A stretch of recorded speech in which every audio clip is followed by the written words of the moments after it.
So Swerve Strickland just did an interview with Simon Miller, about 20 minutes long. They were promoting AEW All In. And towards the end, he was kind of asked about his thoughts on violence in wrestling. And Simon kind of prompted it, asking about the recent MJF and Hangman Page Texas Death Match. Now, with that, one of those guys, Hangman Page, Swerve has immense history with in that very match type. And if anybody can speak to violence in wrestling, who better than Swerve Strickland with his catalog going all the way back to Lucha Underground and even before that. I think there were some interesting quotes that got kind of picked up, and it being a Sunday, I'm not sure how far it'll go, but I wanted to look at these quotes, play them for you, and see if you notice what I'm noticing on here.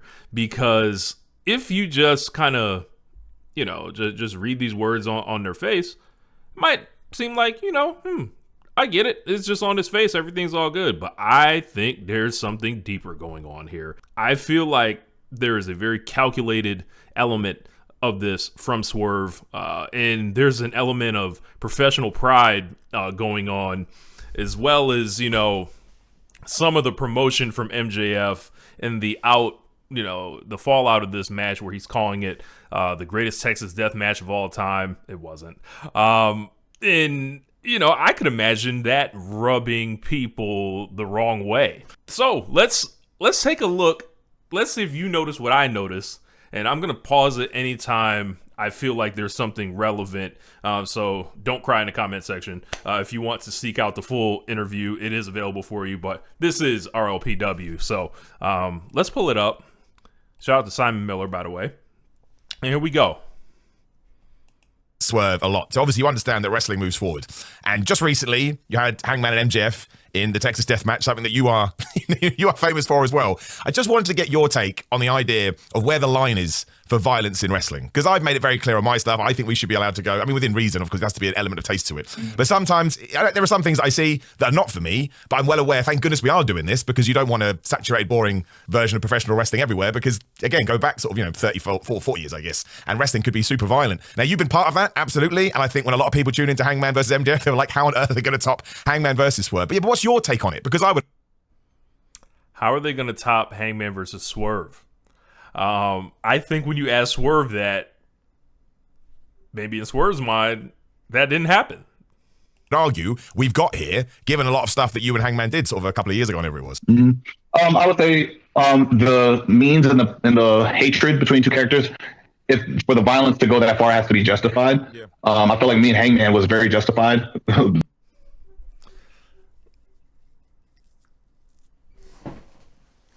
He took the long pause, looked around, and his quote said, I would say the means and the hatred between the two characters for the violence that far has to be justified. I felt like me and Hangman was very justified.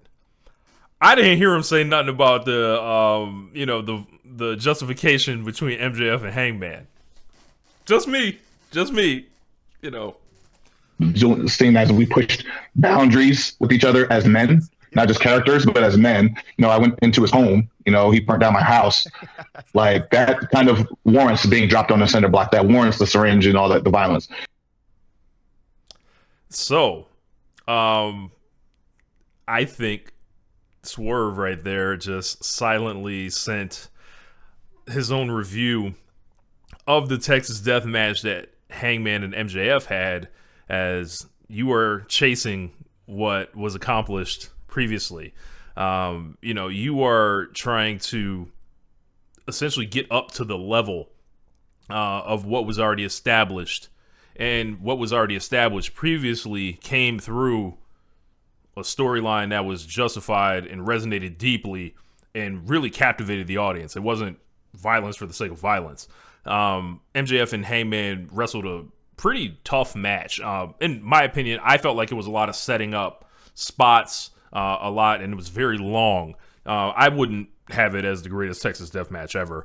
I don't know if it's even the fourth best that's ever happened in AEW, but I think when you ask a guy like Swerve and then ask him to break down what he did with Hangman Page, which is so well regarded by fans, insiders, And then you ask about MJF and the Swerve Strickland MJF relationship, fascinating on many levels. Do I think there will ever be a Swerve Strickland MJF one-on-one match? I can't see it happening. They're both heels right now. And it feels like, in my mind, I feel like there are a lot of different times where MJF has attempted to kind of crib a little bit of what Swerve had established, whether either in promos, you can see after this very match where he's talking about, he hung the Hangman. That is a literal line from one of Swerve's promos before. Maybe there's some bad blood there. That's the connection we've had, and once again, all the equity we put in that year, to get that far, to push things that far. I feel like he mentioned it being a year of all that build up.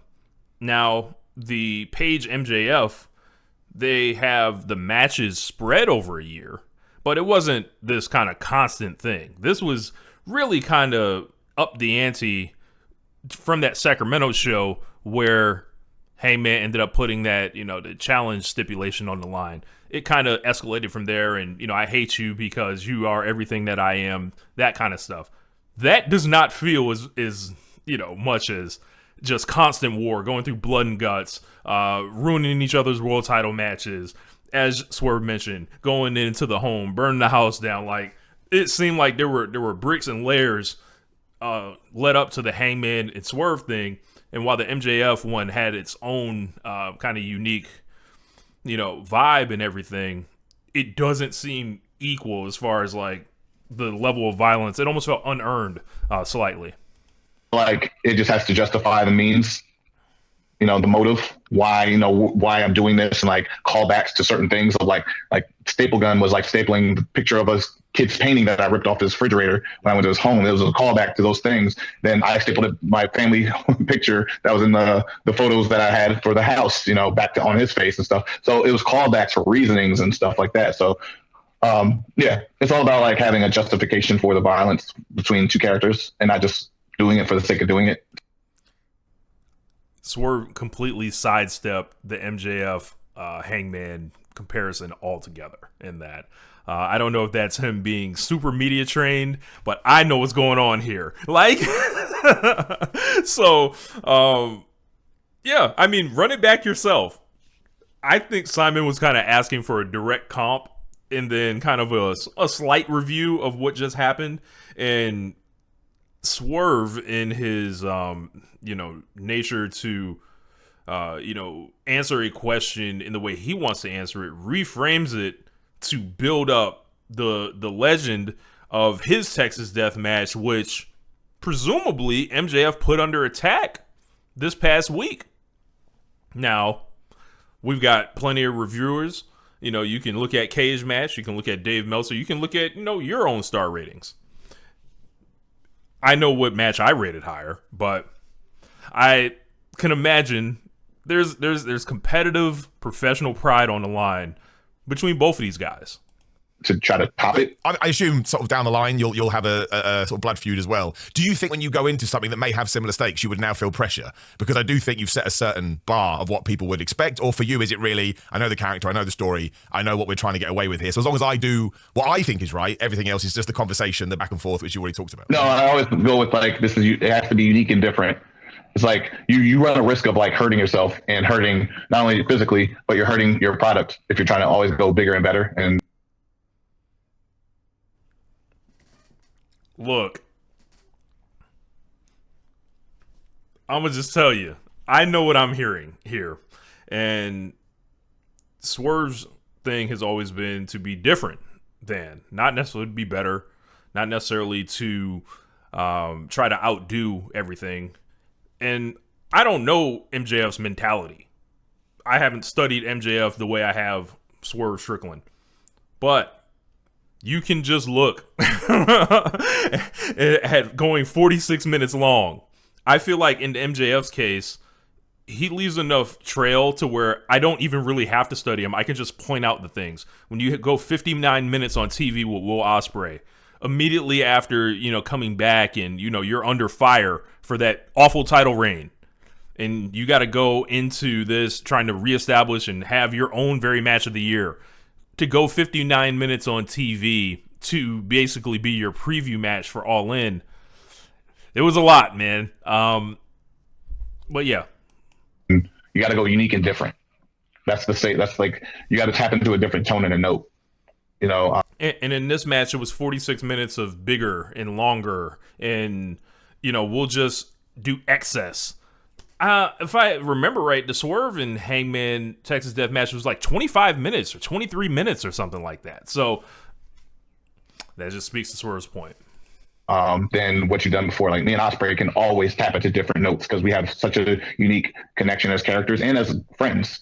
So, like, is the friendship going to be tested this time, or is it like now the swaying this way, or now something's on the line that matters to this character, matters to this? So the note's going to be different. It's like Kenny and Ospreay can wrestle a million different times, and then they don't have to top anything. They just have to be them. Yeah. It's the same way I approach these things. It's like if there is another hardcore death match or whatever, like me and Brody wasn't hardcore at all, but it tapped a different note than a lot of the other matches on the show because it was about what these guys were fighting for: most violent versus most dangerous. So. And it's our first match on AEW, so we have a lot of different intent with each other than a lot of more other opponents on the show.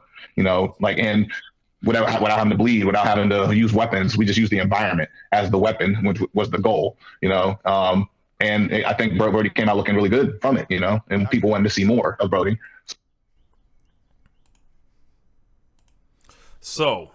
Are you with me that there's something here going on? I feel like Swerve kind of addressed that to reset the narrative on, some of the talk that perhaps got a little out of control last week. And also, to build up the legend of his match. Who knows if they'll ever have another Texas Death Match again? Who knows if, we've seen the end of the Hangman Swerve rivalry at this point.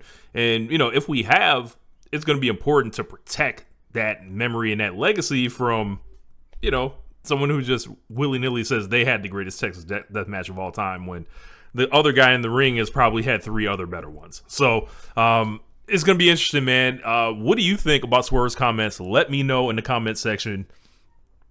I feel like I know what I'm hearing. So peace, and I'll holler at y'all next time. Paul P-Dub in the house. Go and hit that like button on your way out. Leave a few words and I'll holler back soon. Till we meet again, reach the stars and the moon. Woo!